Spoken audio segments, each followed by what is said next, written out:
আপনাকে ধন্যবাদ। আপনি যেমনটি বলছেন কিছুটা পানি কমেছে এবং এখনও কিন্তু যে জলাবদ্ধতা এখনও পুরোপুরি নিষ্কাশন হয়নি এবং 1 থেকে 1.5 ফুটের মতো পানি কমেছে এবং এই এলাকার যে চিত্র এখন যদি আপনাদের একটু দেখানোর চেষ্টা করি, এখনও কিন্তু নৌকা দিয়ে কিন্তু দেখছেন যে মানুষ যাতায়াত করছে এবং এখন সড়ক পথটি হচ্ছে একমাত্র নৌকা দিয়ে চলাচল করছে এবং আশেপাশের দোকান এবং ঘরবাড়ি কিন্তু এখনও পানির নিচে এবং আমরা যেটা দেখছি যে এখনও লোকজন কিন্তু নৌকা দিয়ে পারাপার হচ্ছে এবং এই অঞ্চলে যেহেতু বৃষ্টির ভারী বর্ষণে আসলে তলিয়ে গেছে, যার ফলে এখানকার পানি এখন দূষিত হয়ে গেছে, গন্ধ এবং কলকারখানার যে নিঃসৃত পানি সেটা কিন্তু বৃষ্টির পানি একাকার হয়ে গেছে এবং এছাড়াও যে সুয়ারিসের পানি সেই পানিটিও কিন্তু আসলে এখানে ছেড়ে দেওয়া হয়েছে, যার ফলে এখন কলকারখানার পানির সঙ্গে এই পানিটি এখন কালো কুচকুচে হয়ে গেছে।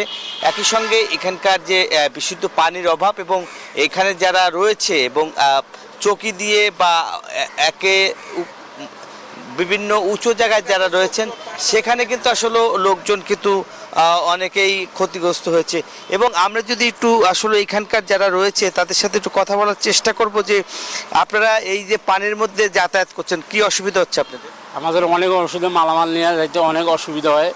এই জন্য আমরা বিদায় অন্য রাস্তায় করি।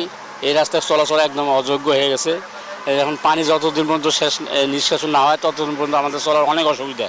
অনেক ধন্যবাদ আপনাকে। শুনছিলেন যে এখানকার যারা লোকজন রয়েছে তারা কিন্তু আসলে অভিযোগ করছে যে এই জায়গাটি এখন দেখছেন যে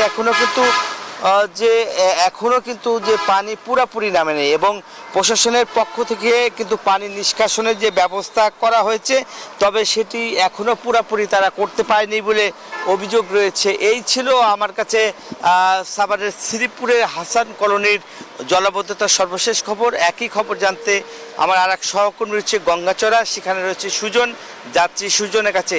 সুজন,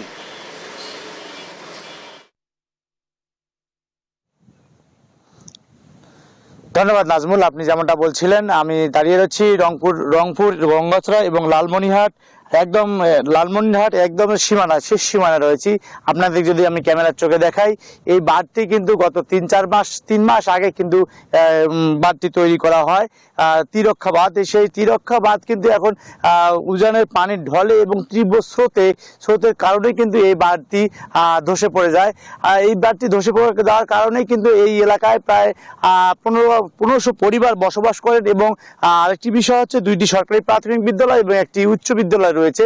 সেই বিদ্যালয়গুলো আমি যদি একটু বলি, এই বাঁধটি প্রায় 2 কিলোমিটার বাঁধটি করা হয়। সেই 2 কিলোমিটারের মধ্যে কিন্তু এখন পর্যন্ত 200 মিটার কিন্তু একদমই তিস্তা নদীতে বিলীন হয়ে গেছে এবং তিস্তার পানি যদিও কমছে কিন্তু তারপরেও ভাঙন কিন্তু কমেনি, ভাঙন কিন্তু চলছে। আপনাকে যদি আরেকটু বিষয় দেখাই, কিন্তু তারা বলছেন এই জিও ব্যাগ দিয়ে কিন্তু এটা রক্ষা করা সম্ভব হচ্ছে না বলে তারা জানিয়েছেন। এবং আরেকটি বিষয় হচ্ছে এই এখানে যদি ব্লক তৈরি করা হয় তাহলে কিন্তু ব্লক দিয়ে যদি রাখা হয় তাহলে এই বাঁধটি রক্ষা হবে বলে স্থানীয়রা জানিয়েছেন।